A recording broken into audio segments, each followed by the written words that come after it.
Hello friends, தமிழக மக்கள் எல்லாருக்குமே பொங்கல் பரிசு என்ன கொடுக்க போகிறாங்க, ரொக்க பரிசு என்ன வரப்போகுதுன்னு சொல்லிட்டு ஏகப்பட்ட கொஷின்ஸ் எல்லாமே போய்கிட்டு இருக்கு.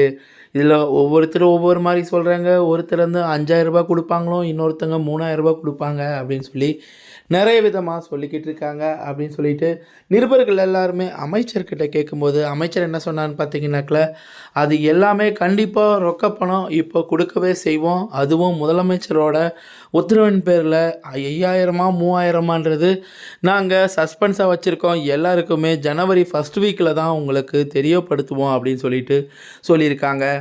ஏன்னா எப்போவுமே பொங்கல் பண்டிகை அப்படின்னாக்கல பரிசு பொருளோட அது கூட சேர்த்து ரொக்க பணமும் கொடுக்கறது வாடிக்கையாக இருக்குது. நம்ம தமிழ்நாட்டில் கிட்டத்தட்ட 2,26,00,000 ரேஷன் கார்டுகள் இருக்குது நம்ம தமிழ்நாட்டில் மொத்தமாகவே. அவங்களுக்கு எல்லாருக்குமே பொங்கல் ரொக்க பரிசு கொடுக்கறதுக்கு நம்ம தமிழக அரசு முடிவு செஞ்சுருக்காங்க.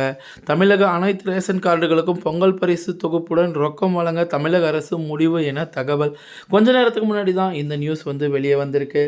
அதனால் கண்டிப்பாக இந்த கிறிஸ்மஸ் முடிஞ்ச உடனே அதுக்கான அறிவிப்பு வெளியாக போகுது. அந்த ரொக்க பணத்துக்கான டோக்கன் ஜனவரி முதல் வாரத்திலே கொடுக்குற மாதிரியும் சொல்லியிருக்காங்க.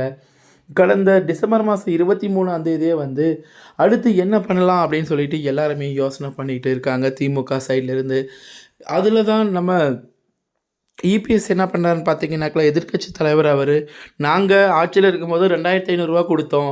நீங்கள் அப்போ கேட்டிங்கல்ல 5000 கொடுக்க சொல்லி, அதே மாதிரி நீங்கள் இப்போ ஆட்சியில் தானே இருக்கீங்க, நீங்கள் 5000 கொடுக்கலாம் அப்படின்னு சொல்லிட்டு நம்ம இபிஎஸ் அவர்கள் சொல்லியிருக்காரு. அவர் சொல்கிறது போலவே கண்டிப்பாக 5000 வரதுக்கான நிறைய வாய்ப்புகள் இருக்குது. ஏன்னா இந்த வருஷம் சட்டசபை தேர்தல் வரப்போகுது. அதனால் அந்த 5000 உங்களுக்கு கிடைக்கிறதுக்கான வாய்ப்பு அதிகம். தேங்க்ஸ் ஃபார் வாட்சிங்.